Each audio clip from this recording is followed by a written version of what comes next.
Syllabus के बारे में बात कर लेते हैं, पहले ओ लेवल सिलेबस के बारे में बात कर लेते हैं, जो हमारा 4024 कोड है। फातिमा, इसकी रिकॉर्डिंग हो रही है? ओके। ये सारा कंटेंट है जो आप लोग सारे देखते आ रहे होगे। मैं कंटेंट को नहीं दिखा रहा क्योंकि कंटेंट हमने सारे कवर कर लिया है। हम लोगों ने एक कंस्ट्रक्शन वाला पार्ट नहीं किया है, जो हम लोग करेंगे उसके अंदर ईएलडीज में डायरेक्ट करेंगे। कंस्ट्रक्शन उन्होंने हटा दी। मेजर कंस्ट्रक्शन आती थी पहले लोसाई के अंदर के परपेंडिकुलर बाइसेक्टर बनाओ, एंगल बाइसेक्टर बनाओ, उसको मेजर करो एक्स वाई जेड, ये सब हटा दिया है अभी इन्होंने। मेजरमेंट्स तो हमने किए हैं टॉपिकल क्वेश्चंस में ही, कहीं ना कहीं हम लोगों ने मेजरमेंट की है कि डी को ऐसे रखेंगे, पाई चार्ट बनाते हुए भी समझाया था, डी को ऐसे रखेंगे, स्केल को ऐसे रखेंगे। वो तो बच्चों वाली चीज है जिसमें स्केल डायग्राम बनानी होती थी। लेकिन अब देखो, ये measure and draw lines and angles ये छोटा बच्चा भी कर सकता है, तो ये इतनी मुश्किल वाली बात नहीं है कि रूलर्स आप यूज कर सकते हो। ठीक है। अब वो देखो इन्होंने क्या हटा दिया, पहले वो देते थे, अब इन्होंने हटा दिया कि perpendicular bisector and angle bisector अब नहीं बनाओ, अब नहीं करना है हम लोग को, उसकी नॉलेज नहीं चाहिए, हटा दिया। तो फिर क्या करना है? करना ये है कि आप लोगों को पता होना चाहिए कि कंस्ट्रक्ट कैसे करते हैं ट्राइंगल को, जो अभी तक हम लोगों ने नहीं किया वो हम ईयरली में करेंगे। ठीक है, अभी करेंगे, ईयरलीज में आते रहेंगे। ठीक है। नेट डायग्राम तो हमने पहले से कर लिया है कंस्ट्रक्शन के अंदर। तो रहता क्या है हमारा, एक तरीके से एक छोटा सा पार्ट रहता है कि ट्राइंगल को कैसे कंस्ट्रक्ट किया जाता है। अब ट्राइंगल को कैसे कंस्ट्रक्ट किया जाता है, आप लोगों के पास प्रोट्रैक्टर से, जो डी है हमारा, प्रोट्रैक्टर से और कंपस से, कंपस से आर्क्स बनती है, प्रॉपर काम होगा। मैं प्रॉपरली आप लोगों को करके दिखाऊंगा, आप लोग भी करोगे। वेरी इजी कॉन्सेप्ट, तभी मैंने इसके लिए अलग से कोई क्लास या अलग से कोई चैप्टर नहीं रखा है। ठीक है, ईयरली में आराम से कवर हो जाएगा। स्केल डायग्राम भी वही है, बेरिंग स्केल डायग्राम बेरिंग के साथ मैच होके आता है। तो स्केल डायग्राम कहते किसे हैं, जैसे वो कह रहे हैं क्वेश्चन के अंदर कि भाई 1 किलोमीटर या 1 सेंटीमीटर रिप्रेजेंट 2 किलोमीटर्स। तो अगर आपको बोल दिया कि किसी एक टाउन ए टाउन बी में 2 किलोमीटर का फासला है, या टाउन ए टाउन बी की डायग्राम बना के दे दी है, ए है टाउन और ये बी है टाउन, तो आपसे पूछेंगे कि भाई इनके दरमियान फासला बता दो, एक्चुअल डिस्टेंस कितना है। तो आप लोग पहले स्केल से चेक करोगे, रूलर से चेक करोगे कि भाई कितना डिस्टेंस है, और उसके बाद क्रॉस मल्टीप्लीकेशन से उसमें बता दो कि कितने किलोमीटर है। लेट से 5 सेंटीमीटर आ रहा है, तो अकॉर्डिंग टू दिस स्केल आप बोलोगे 10 किलोमीटर का फासला होगा इनके दरमियान। ये एक चीज आती है। फिर बेरिंग्स है, एंगल से हमारे पास बेरिंग का कॉन्सेप्ट आया था। प्रोट्रैक्टर से हम उसको मेजर करते हैं। तो मेजर वर्ड यूज किया जाएगा ना, जहां पे भी मेजर वर्ड यूज किया जाएगा, जैसे यहाँ पे मेजर लिखा हुआ है, अगर मेजर वर्ड यूज किया जाएगा तो आप लोग को कोई कैलकुलेशन नहीं करनी है, प्रोट्रैक्टर या फिर रूलर इस्तेमाल करना है for the measurement, for the actual measurement. तो ये एक चीज है जो हम इंशाल्लाह कवर करेंगे। बाकी सर्कल थ्योरम वगैरह हमने सब कर लिया है। अब जरा देखते हैं चेंजिंग्स क्या हुई है सिलेबस के अंदर। ये ओ लेवल्स मैथ्स की बात हो रही है। देखो, अब आप लोगों को ना इस तरह का फॉर्मूला शीट मिलेगी, स्पेसिमेन में भी दिखाऊंगा। लेकिन लेकिन मेरा मशवरा है फॉर्मूले दिमाग में रखने हैं, याद रखने हैं, क्योंकि ये एक तरीके से बेकार है, कोई खास फॉर्मूला नहीं है। ट्राइंगल का फॉर्मूला है, कौन नहीं याद रखता? 1/3 1/2 बेस मल्टीप्लाई बाय हाइट, सबको याद है। Area of circle, circumference of circle, सबको याद है। हाँ, अक्सर सिलेंडर भूल जाते हैं, तो ये एक अच्छा फेवर मिल गया कि सिलेंडर का एरिया आ गया। लेकिन वॉल्यूम ऑफ सिलेंडर है, वॉल्यूम ऑफ सिलेंडर भी है। चलो, वॉल्यूम और एरियाज के थोड़े से हमारे पास फॉर्मूले आ गए, लेकिन सबके नहीं होंगे यहाँ पे। प्रिज्म का आ गया। ठीक है, ठीक है, थोड़ी सी जिस बेनिफिशियल है। हाँ जी, सवाल के क्या कह रहे रिलेटेड को मतलब जो सवाल में डायग्राम है उससे रिलेटेड तो होगा ना फॉर्मूला, या वो नहीं होगा? हो? नहीं, पहले क्या होता था, हाँ ये अच्छा सवाल पूछा है। पहले क्या होता था, अगर मेंसुरेशन का क्वेश्चन, अब देखो एक तरीके से ना, ये आप लोगों के साथ मैं बताता हूँ हो क्या रहा है। यहाँ पे सारे बच्चे तवज्जो देना कि यहाँ पे हो क्या रहा है। ये आपको मिलेगा फ्रंट पेज पे। पहले पहले कहाँ मिलता था, अगर कोई क्वेश्चन आता था ना, तो क्वेश्चन पे कुछ फॉर्मूला ये लोग लिख के दे देते थे। जैसे मेंसुरेशन का क्वेश्चन नंबर 6 है, लेट से क्वेश्चन नंबर 6 के ऊपर लिख के दे देते थे volume of cone, curve surface area of cone लिख के दे देते थे। तो आप लोग बोलते थे चलो ये तो बहुत अच्छा हो गया। अगर याद नहीं था, कोई बच्चा वहां से हेल्प ले लेता था, उसी वक्त ऊपर देखता था, उसी वक्त सॉल्व कर रहा होता था, ऊपर से देख के सॉल्व कर रहा होता, तो ऊपर से देख के फॉर्मूला ले रहा होता था। अब क्या हो गया, अब क्या हो गया, आपको पीछे जाके फ्रंट पेज पे जाके देखना पड़ेगा, और उसके बाद वापस से अपने क्वेश्चन पे जाना पड़ेगा, फिर फ्रंट पेज पे जाना पड़ेगा। टाइम वेस्ट होगा। और इन्होंने यूं भी गेम खेला है कि टाइम जो है इन्होंने कम कर दिया। आ रही है बात समझ में? 2.5 घंटे 100 मार्क के लिए होते थे, अब 2 घंटे जो है वो 100 मार्क्स के लिए है। 1.2 का हिसाब किताब है। 1.2 1.2 मिनट पर मार्क दोगे आप लोग, तो 120 मिनट्स बनेंगे, विच इज 2 आवर्स। तो याद रहे आप लोगों को क्या स्ट्रैटेजी रखनी है, कि आप लोग जो है ना, टाइम वेस्ट ना करो। अब ये फॉर्मूला पहले से याद होंगे ना तो टाइम वेस्ट नहीं होगा, बार बार जाके पीछे कंफर्म नहीं करना पड़ेगा, अच्छा इसका फॉर्मूला ये, उसका फॉर्मूला ये। फॉर्मूले याद रखो, प्रैक्टिस करते रहो, याद हो जाएंगे, रट्टे भी नहीं लगाओ, प्रैक्टिस करते रहोगे क्वेश्चंस की याद हो जाएगा। दूसरी बात ये, अगर आप 1.2 की स्ट्रेटेजी के साथ जा रहे हो तो एक मार्क में 1.2 से ज्यादा टाइम वेस्ट नहीं करना। लेकिन कुछ बच्चे कहते हैं सर मेंसुरेशन का अगर 5 मार्क का सवाल है तो वो 5 मिनट में थोड़ी होगा, या 5 मिनट के हिसाब से 6 मिनट के अंदर थोड़ी होगा, ये इसमें तो और टाइम लगेगा हमें।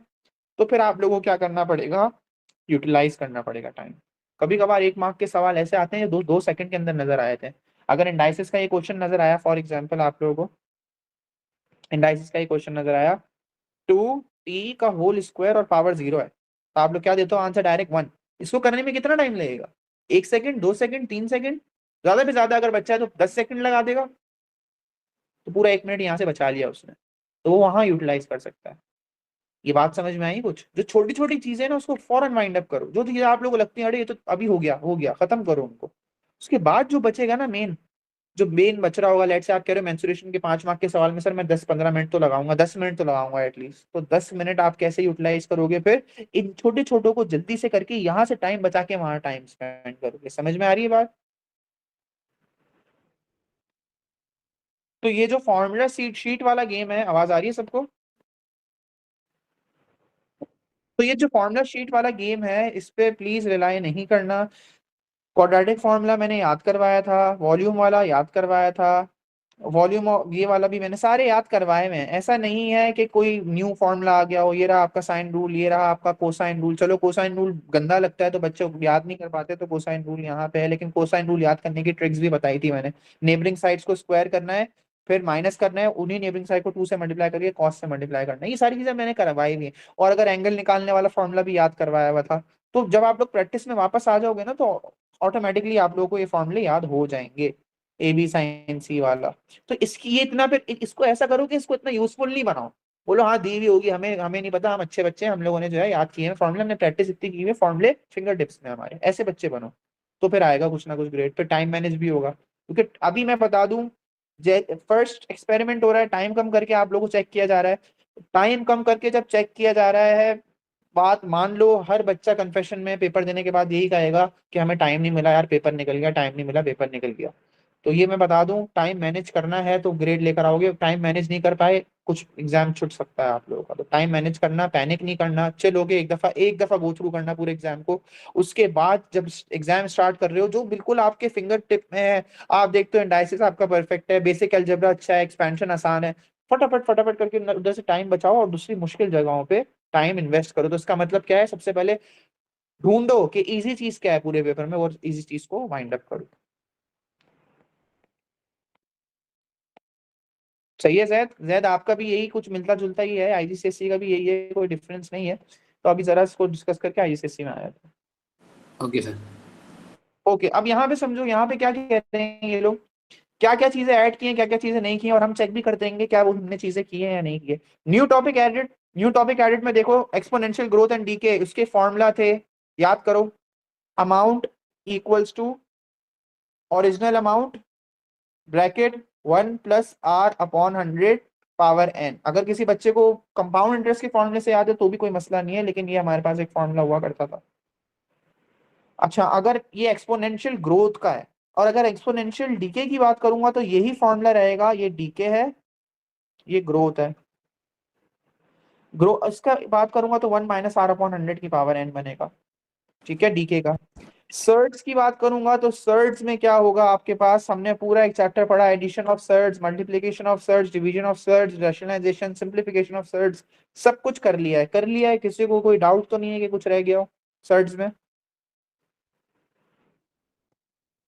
No sir. अब ये चीजें इन्होंने नहीं डाली है, रिमूव क्या किया है, रिमूव क्या क्या किया है। लोसा है तो मैंने बताया ना, परपेंडिकुलर बाइसेक्टर, एंगल बाइसेक्टर, ये हटा दिया, मैट्रिसेस पूरा हटा दिया हमने, बिल्कुल भी नहीं पढ़ा। चलो, कंटेंट क्या डाला है, ये तो पूरे पूरे टॉपिक्स थे, कंटेंट्स क्या क्या डाले हैं, कंटेंट में इन्होंने डाला है रेसिप्रोकल्स। तो आपसे पूछ सकते हैं what is the reciprocal of 5, what is the reciprocal of 5, क्या होता है रेसिप्रोकल ऑफ 5। 1/5। यस, बच्चों वाली चीज है, ठीक है। Expanding expression with products more than 2 brackets, ये हमने नहीं करी बात, अभी कर लेते हैं। 2 ब्रैकेट्स अगर हो, 2 से ज्यादा ब्रैकेट्स हो तो कैसे एक्सपेंशन होगी, याद है डबल ब्रैकेट एक्सपेंशन। यस। अभी मेरे पास एक बच्चा आया था रिसेंटली, वो कह रहा था सर ये तो पता नहीं क्या डाल दिया, तो समझ में ही नहीं आ रहा। तो मैंने उनको कहा कि आप परेशान क्यों हो रहे, बहुत इजी चीज डाली है इन्होंने, देखो क्या डाला हुआ है। 3 ब्रैकेट्स हैं, डबल ब्रैकेट एक्सपेंशन सीखी हुई, ट्रिपल ब्रैकेट एक्सपेंशन क्या मुश्किल होगी? नहीं, आप एक काम करो, इसको इग्नोर कर दो, पहले डबल ब्रैकेट एक्सपेंशन करो इसकी। तो ये बनेगा 5x प्लस 2x स्क्वायर, कैसे, ये इससे और ये इससे मल्टीप्लाई हो रहा है, फिर ये इससे और ये फिर इससे मल्टीप्लाई हो रहा है, तो ये हो जाएगा 5x प्लस 2x स्क्वायर। फिर ये आगे आएगा +5 और -2x। ये आपने करी पहले फर्स्ट 2 ब्रैकेट्स की, और उसको एज इट इज लिख लो लास्ट वाले ब्रैकेट को। फिर उसके बाद इनको सिंप्लीफाई कर लो, अंदर अगर सिंप्लीफाई हो रहा है, बिल्कुल हो रहा है, ये बन जाएगा 3x plus 2x square plus 5। फिर आप उससे मल्टीप्लाई करवा दो। अब क्या करोगे, अब आप लोगों को एक्सपेंशन करानी है, 3x को पहले इससे कराओ, फिर 3x को इससे कराओ, फिर 2x स्क्वायर को इससे कराओ, फिर 2x स्क्वायर को इससे, फिर 5 को इससे, और जैसी हमारी एक्सपेंशन हुआ करती थी, कोई मसले वाली बात नहीं है। जैसे 3x स्क्वायर प्लस 18x हो जाएगी, अब 2x स्क्वायर को करवाएंगे, तो 2x स्क्वायर तो 2x क्यूब हो जाएगा, प्लस 12x स्क्वायर, फिर उसके बाद -5x, और फिर plus, sorry plus minus minus है, नहीं प्लस ही है, और माइनस भी नहीं, प्लस है, सॉरी, +30। ये हो जाएगा। इसको लास्ट में आप क्या करोगे, सिंप्लीफाई कर लोगे, क्यूबिक पहले लिख लेना, फिर उसके बाद क्वाड्रेटिक लिखना, क्वाड्रेटिक में हो जाएगा +15x स्क्वायर, फिर उसके बाद सिर्फ एक्स वाले लिख देना, जो हमारा लीनियर भी कहलाता है, तो ये हो जाएगा हमारा 23x और फिर +30। ये आपका आंसर है। तो क्या मुश्किल है ये? No. सब बताओ, कोई प्रॉब्लम तो नहीं है इसमें? Okay good. उसके बाद है हमारे पास factorising the expression in form of this. अच्छा, अब ये देखो, यहाँ पे क्यूबिक एक्सप्रेशन की भी फैक्टराइजेशन बोली जा रही है। ये क्या बात हुई भाई, ये तो हमने किया ही नहीं है, यहाँ पे भी फंस गए।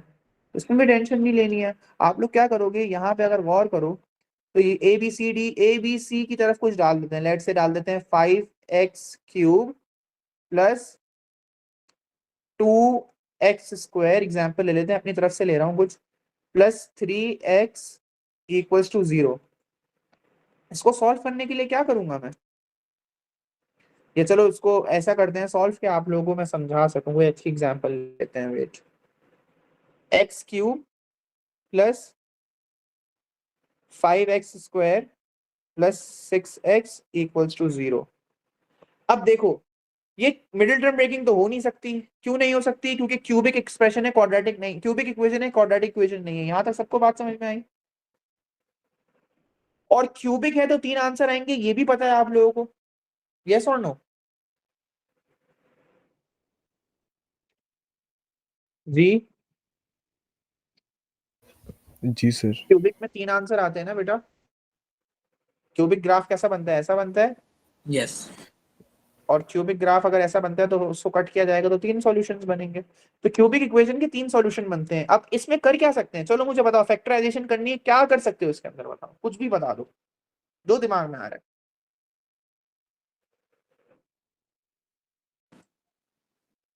Quadratic. कैसे बनाएंगे क्वाड्रेटिक, कुछ क्या करेंगे इसके अंदर? फैक्टराइजेशन वर्ड यूज किया इन्होंने, कुछ कर सकते हैं इसके अंदर? Middle term. Middle term, middle term नहीं कर सकते बेटा, क्वाड्रेटिक नहीं है ये। Okay. इससे पहले क्या कर सकते हैं बेसिक? दोनों को ब्रेक करके 0 से इक्वेट कर दे। नहीं नहीं नहीं, जब तक ब्रैकेट्स नहीं बनेंगे जब तक हम 0 से अलग अलग ब्रेक नहीं कर सकते। कुछ और सोचो बच्चों, क्रैक कर सकते हो, Common. पेपर में आ जाएगा तो Common ले छोड़ लो। दोगे। कॉमन ले लो, क्या कॉमन है इधर? X. x कॉमन ले लो, गुड। तो ये क्या बन गया है, x² प्लस 5x प्लस 6 = 0। अच्छा, वो कोई बच्चा ये नहीं बोले कि वहां x गया सर, वहां जाके खत्म हो गया x खत्म नहीं होता, ये ब्रेक हो जाएगा। अब ब्रेक होगा, ब्रैकेट्स बन गए, ब्रेक हो गया, x = 0, और ये क्या बन गया, x² प्लस 5x प्लस 6 = 0। इसकी मिडिल टर्म ब्रेकिंग होगी। इसकी मिडिल टर्म ब्रेकिंग के आंसर हमें पता है, x+3 आता है और x+2 आता है, =0। इसको फर्दर ब्रेक करेंगे, ये हो गया x+3 = 0, तो ये x =-3, और इधर देखेंगे तो x =-2। तो देखो कितने आंसर आ रहे हैं, 3 आंसर आ रहे हैं। पहला आंसर कैसे आया, हमने सिर्फ x कॉमन लिया, फिर ब्रैकेट ब्रैकेट अलग अलग करके सॉल्व किया है। तो ये कॉन्सेप्ट्स अगर आपके पक्के हैं ना अलजेब्रा के, तो ये भी आसान है क्वेश्चन। अगर फिर भी आप लोगों को डाउट है तो मैं इसकी कुछ एक्सरसाइज, इसकी कुछ एग्जांपल्स और करवा दूंगा जी। इसमें अक्सर कंफ्यूजन हो जाती है कि पता कैसे चलता है क्वाड्रेटिक कौन सा है, क्वाड्रेटिक नहीं कौन सा नहीं है। ये क्या है? ये क्यूब। तो क्यूबिक इक्वेशन है। ये क्या है? स्क्वायर। हाँ तो क्वाड्रेटिक इक्वेशन है। ये क्वाड्रेटिक थी, क्यूबिक थी। ओके क्यूबिक से क्वाड्रेटिक कैसे बनाई? मैंने कॉमन लिया एक्स कॉमन लेके अलग अलग कर दिया, अलग अलग करके एक आंसर यहाँ से आ गया, एक आंसर मिल्टन ब्रेकिंग से आ गया, दो आंसर्स। समझ गए? सही। तो जब ये क्यूबिक है क्योंकि इसके अंदर 3 वैल्यूज है थ्री सेट। है ना, जाहिर सी बात है। ठीक है, सही है। चलो गुड। अच्छा, convection of representing inequalities on a number line and graphically, graphical representation of inequalities और नंबर लाइन दोनों हमने करा हुआ है। Interpreting the gradients of the curves. ठीक है, ग्रेडियंट ऑफ कर्व निकाल सकते हैं। Interpreting gradient of the curve 2.9 पे देख लेता हूँ इसका कहना क्या चाह रहे हैं, कोई काम की बात तो नहीं है इसमें। 2.9 आप लोगों के साथ ही देख रहा हूँ, ये मैंने पहले कभी देखा नहीं है। Graph practical solution including traffic graph and dimension graph dollar. अच्छा, कह रहे हैं अगर acceleration time, distance time, speed time graph आ गया, लेट्स से स्पीड टाइम, इसमें हमने बात की है काइनेमेटिक्स से, मुझे याद है। अब स्पीड टाइम ग्राफ में अगर हमारे पास पहले कर्व आ गया और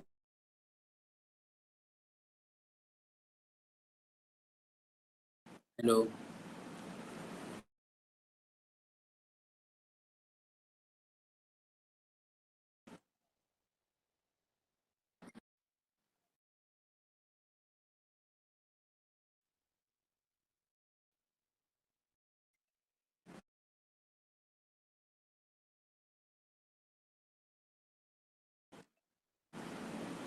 आवाज आ रही है ना?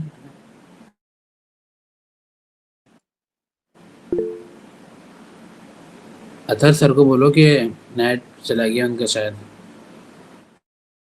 बोलता हूँ। हम्म।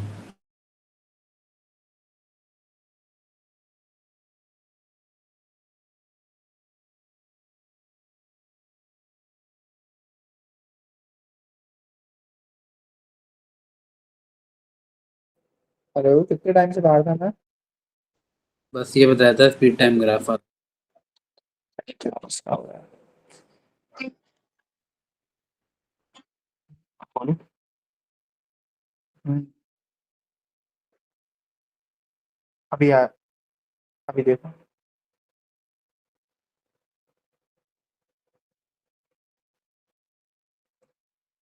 अच्छा, एक मिनट में ना इंटरनेट चेंज कर देता हूँ।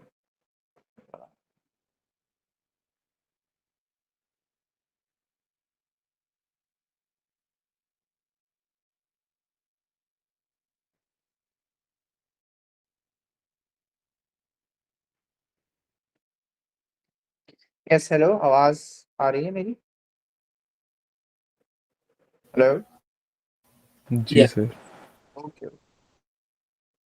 कहाँ पे थे? मैं ये कहना चाह रहा था कि चलो फॉर एग्जांपल हमारे पास अगर स्पीड टाइम ग्राफ है, तो स्पीड टाइम ग्राफ में अगर मुझे एक्सेलरेशन चाहिए होती तो मुझे क्या चाहिए होता है? ग्रेडियंट चाहिए होता है, एरियंट वाला ग्राफ चाहिए होता है? अगर स्पीड टाइम ग्राफ है मुझे एक्सेलरेशन चाहिए तो ग्रेडियंट। ग्रेडियंट। तो अगर ये बोल दें 5 सेकंड में ग्रेडियंट कितना होगा, फिर क्या करें? ये तो कर्व है, तो फिर किस तरह निकालें ग्रेडियंट? यहाँ पे अगर ग्रेडियंट निकालना है तो क्या करें कर्व पे?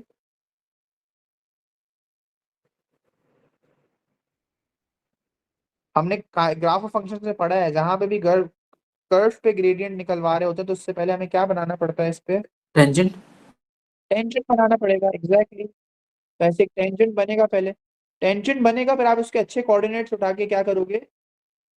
ग्रेडियंट निकालोगे। यही चीज है इसके अंदर। ठीक है, आगे चलते हैं, और क्या क्या बात कर रही है तो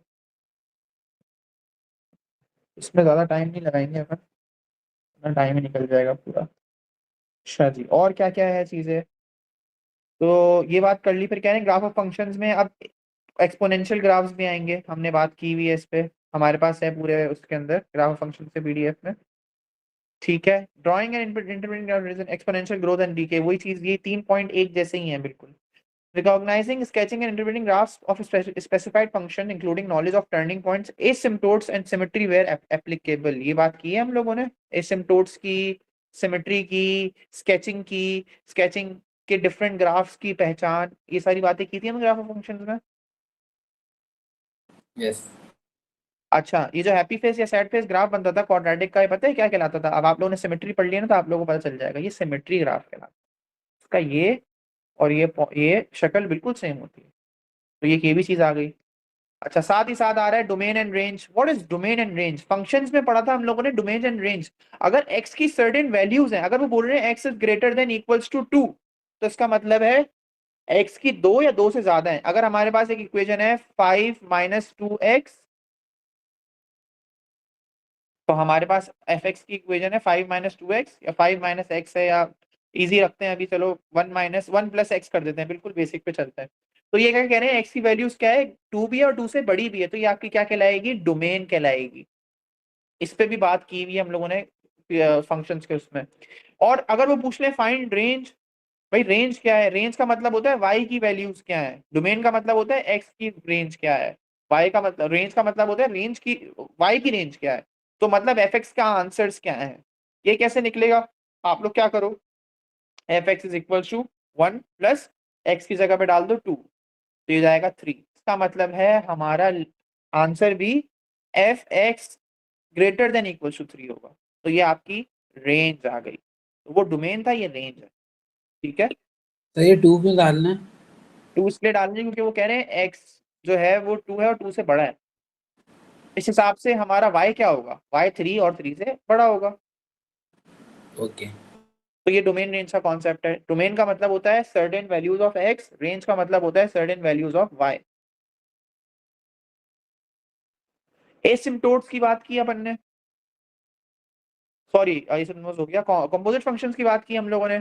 terms, first term, hemisphere, semi circle, major, minor, ये सब पता होना चाहिए। फर्स्ट टर्म पहले भी आता था, लेकिन अब इन्होंने बोल दिया है कि हम लोग फर्स्ट टर्म वर्ड यूज करेंगे, तो बच्चे को पता होना चाहिए फर्स्ट टर्म क्या होता है। फर्स्ट टर्म, बीच में मेरी फातिमा से भी बात हो रही थी इस हवाले से, फर्स्ट टर्म जो है वो हमारा कोन या पिरामिड का कटा हुआ हिस्सा है। फॉर एग्जाम्पल, अगर मैं ऊपर से एक कोन हटा दूं तो ये क्या बनेगा, ऐसा बनेगा। पहले के पुराने पास पेपर्स में आप लोगों को मिलेगा, ये ऐसा बनेगा, और ऊपर का जो आपने कोन निकाला है छोटा सा, वो ऐसा नजर आएगा आपको। तो ये सिमिलर कोन्स होंगे, एक पूरा कोन और एक ये छोटा कोन, सिमिलर कहलाएगा। सिमिलैरिटी का गेम भी कर सकते हैं इसके अंदर। अगर आपसे इसका वॉल्यूम पूछ लिया जाए तो आप क्या करोगे, volume of whole cone minus volume of this छोटा कोन, माइनस कर दोगे, आंसर आ जाएगा फर्स्ट टर्म का। ये फर्स्ट टर्म, ठीक है। मेंसुरेशन का पार्ट था ये। ऑल्टरनेट सेगमेंट थ्योरम पढ़ चुके हैं हम लोग। Calculating angle between line and a plane, line and a plane आसान है। Calculating angle between line and a plane के क्वेश्चंस किए हैं। इस नाम से अगर नहीं भी पढ़ाया, मुझे याद तो आ रहा है, इसमें मैंने बताया था कि पाइथागोरस थ्योरम अगर मैं लगा रहा हूँ, तो अगर हमारे पास एक क्यूबॉइड बना हुआ है तो उसमें पाइथागोरस थ्योरम लगाएं। हाँ, इस पे मुझे याद आ गया, मैंने बात की है। अगर मैं इस पॉइंट की और इस प्लेन की बात कर रहा हूँ कि इनमें क्या बनेगा एंगल, तो उस हिसाब से एंगल क्या होगा, वो पाइथागोरस थ्योरम से निकल सकता है। तो इस पर हमने बात की है ट्रिग्नोमेट्री के उसके अंदर, वीडियोस के अंदर। अच्छा, आप रिमूव क्या किया एक दफा वो देख लेते हैं। ये सारे कंटेंट्स आ गए। रिमूव क्या क्या किया है, प्रॉपर सबसेट का कॉन्सेप्ट हटा दिया। क्या मैंने कोई प्रॉपर सबसेट वाली बात की? नहीं की थी, मैंने सिर्फ सबसेट समझाया है, प्रॉपर हटा दिया। ठीक है। Increasing and decreasing quantity given by the ratio, पहले पता है क्या होता था, रेशियोज की इंक्रीजिंग एंड डिक्रीजिंग ही बताना होता था कि भाई इतना रेशियो डिक्रीज हो गया तो आंसर क्या आएगा, उतना रेशियो इंक्रीज हो गया। मैंने सिर्फ बताया कि रेशियोज कैसे निकाल सकते हो, रेशियोज की कैसे वर्किंग कर सकते हो। रीडिंग डायल्स, अगर आपके पास ऐसा कोई घड़ी आ गई जिसके अंदर आपके पास ऐसे डायल्स बने हुए हैं, इस तरह के क्वेश्चन हमने कर लिए हैं, लेकिन ये भी हमारे सिलेबस से निकाल दिया है। इसके बाद यूज ऑफ मैप नोटेशन, पहले एफ के ना, एफ हमने ऐसे पढ़ा है, एफ है ना, हमने ऐसे पढ़ा है फंक्शंस में। पहले ऐसे भी दिया जाता था, एफ एक्स एरो वाई, ये तरीका पूछने का हटा दिया है। Constructing simple geometrical shapes that can not form only triangles, triangle के अलावा शेप्स बनवाते थे पहले, क्वाड्रिलेटरल बनवाते थे और अलग अलग शेप्स बनवाते थे, वो सब हटा दिए। कंस्ट्रक्टिंग परपेंडिकुलर बाइसेक्टर हटा दिया। कंस्ट्रक्टिंग एंगल बाइसेक्टर हटा दिया। Showing two triangles are congruent, तो वो जो मैंने बताया था ना, prove that triangles are congruent, वो हटाया है, सिर्फ पूरा कॉन्ग्रुएंसी नहीं हटाया है। आ रही है बात समझ में? यस अच्छा लास्ट में है hat notation over angles has been removed. इसका क्या मतलब हुआ? पहले ऐसे दिखाते थे एंगल ABC और ऊपर एक छोटी सी टोपी बनाते थे और बोलते थे ये 30 डिग्री होगा। तो अब पूछने का अंदाज हो सकता है डिफरेंट हो जाए, ऐसे कर दें ABC = 30, तो आप समझ जाना वही B एंगल की बात कर रहे हैं, लेकिन वो टोपी हटा दी इन्होंने। ठीक है, क्लियर है? टीचिंग स्टाइल, टीचिंग टाइम, वो सब चीजें चेंज नहीं हुई हैं। तो ये आपका कंटेंट था, ये पूरा का पूरा आप लोग उसको स्टडी करना, एक दफा देख लेना और चेक कर लेना कि क्या क्या चीजें हमने कर ली हैं। कोई ऐसी चीज आती है जो आप कहते हो सर हमने नहीं की है, तो इंशाल्लाह हम उसको भी देख लेंगे। अब जरा मैं IGCSE को गो थ्रू कर लूँ। IGCSE डिफरेंट है, तो प्लीज और से समझना। IGCSE में सबसे मेजर डिफरेंस जो किया गया है वो पेपर 2 होता है, जो जैसा जो पेपर 1 होता था हमारा O लेवल्स के अंदर, जैसे ही पेपर 2 एक्सटेंडेड पेपर होता था, तो उसके अंदर कैलकुलेटर हटा दिया। पहले कैलकुलेटर था। अच्छा, इसके अंदर भी same as it is 100 mark का ही आता है और 2 आवर्स का ही कर दिया जिस तरह का O लेवल्स का था, तो इसको सेम कर दिया है काफी हद तक। कंटेंट वही है, लेकिन छोटी छोटी चीजें हैं जो अभी अभी सिलेबस चेंजिंग में पता चल जाएंगी। सही है जैद? इसमें जैद मैं आपसे जरा मुखातिब हूँ। Okay sir.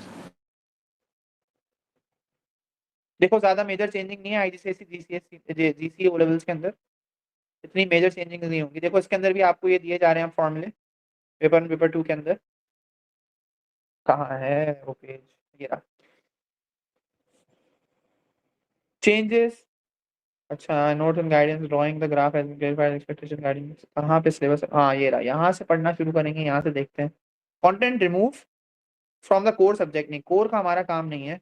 Content remove from the extended subjects, core भी देख सकते हो आप लोग, वैसे कोर हम लोग ज्यादातर बच्चे देते नहीं है, तो इसलिए मैं उस पर बात नहीं कर रहा है। Addition subtraction of vector, core मतलब होता है बहुत ही हल्का पेपर। अगर किसी ने कोर सब्जेक्ट चूज किया, कोर सब्जेक्ट अगर मतलब इसका डिसएडवांटेज ये एडवांटेज ये है कि आपके पास पेपर बहुत आसान आएगा, लेकिन सभी कोर में क्यों नहीं चले जाते फिर? तो इसलिए नहीं जाते हो कि इसमें C से बड़ा ग्रेड नहीं आता, C तक ही आता है ग्रेड, तो इसलिए कोर चूज नहीं करता बच्चा।